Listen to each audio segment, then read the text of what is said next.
Morning. This is going to be quick, sweet, and to the point.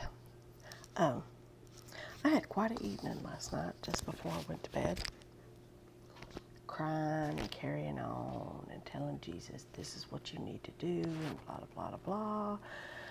And he is so sweet and understanding. Oh, my goodness. He provided what I requested before I even went to bed. So I was able to go to sleep just being like, oh, I'm so in love with you, Jesus. I just love you so much. You're so awesome. And then this morning, I get a picture and I see myself up against a wall type thing like this. And I mean, I'm being squished. And I'm like, really? But,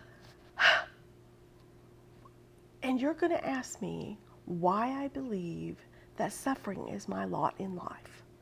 But this is it right here. Okay. So then, just before I get back in the bed, I was like, oh my gosh, how did I not know that? And I always say, this is the best revelation I've ever had. Because, you know, when you're in the space and you get this revelation, it has that effect on you. You're like, it can't get any better than this. This is so freaking awesome. Okay, any farmer who goes out and plants a seed will never tell you that the seed is the same thing as the ground. Bet you never really thought of that, did you? The seed is not the ground. And this is why Jesus, when he did the parable of the 4 different grounds that we could be planted in, spent so much time on parables related to seed and ground. And right now, currently, you can see that the church in the past probably 2 years, I'm going to say 2 years, has really focused in on the seed war. And even people who've never been to church at all know about the Nephilim now. Doesn't that amaze you?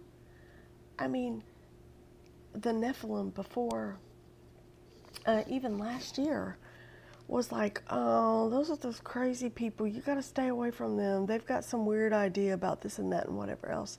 Now, pretty much anybody you talk to, unless their head is still in the ground, know about the Nephilim, know why they came, what they did, and that we are in fact in a seed war. Okay, so it's important that you know, that you really know that the seed is not of the ground. You're like, well, where did the seed come from? Well, it came from the fruit that came out of the ground. But they're not the same thing. They are 2 very different things. So when you see the seed can be planted in all 4 of those grounds that Jesus talked about.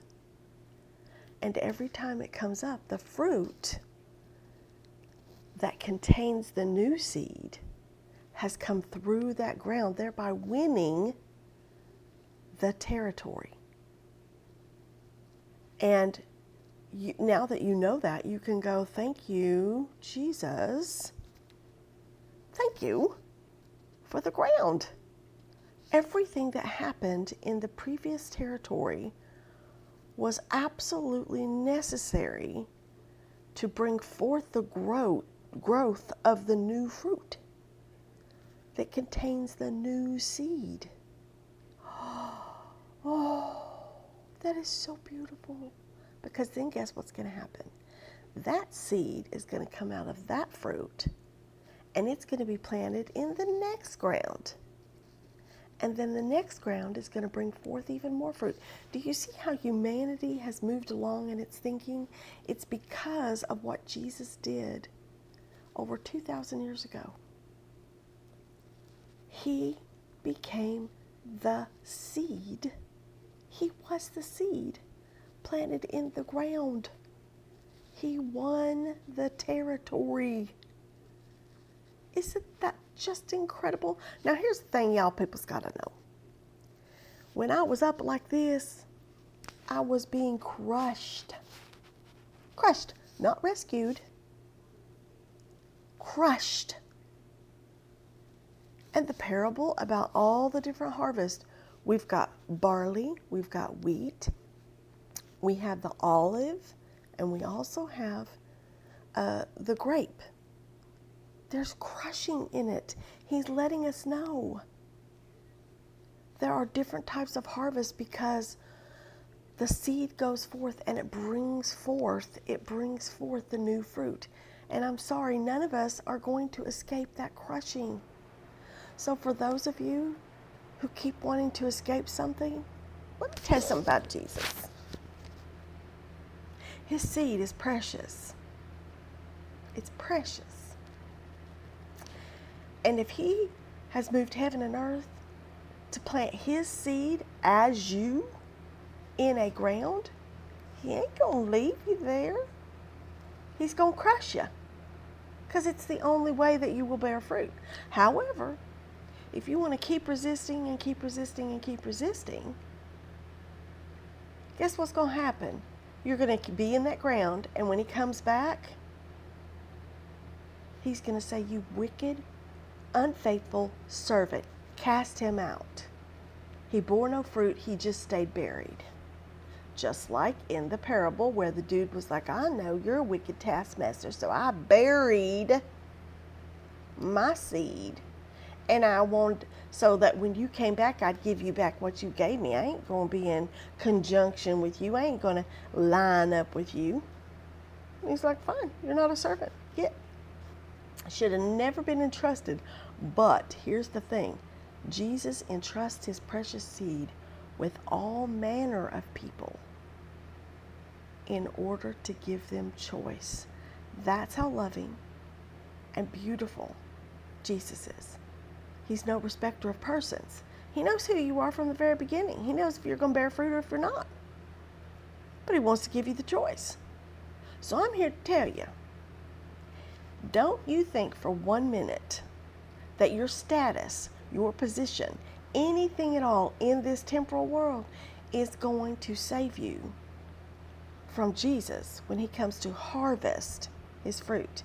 If you did not submit to the crushing, you did not bear fruit. You ain't going to have nothing. He's going to throw you on and be like, well, he need to be recycled. She need to be recycled because she got something, he got something going on in the brain. It tells him he don't got no reason to be crushed. It's part of the growth process. And I don't know about you, but I'm like, crush me, Jesus. Crush me. Crush me as many times as you want. Because I want nothing but your fruit to fill this earth. I want every territory you have to offer me. I want to be that dude. And when you gave me 1, I gave you 10. When you gave me 10, I gave you 100. When you gave me 100, I gave you 1,000. I want to be that dude right there. I hope y'all have a wonderful day and submit to the crushing. Love you. Bye-bye.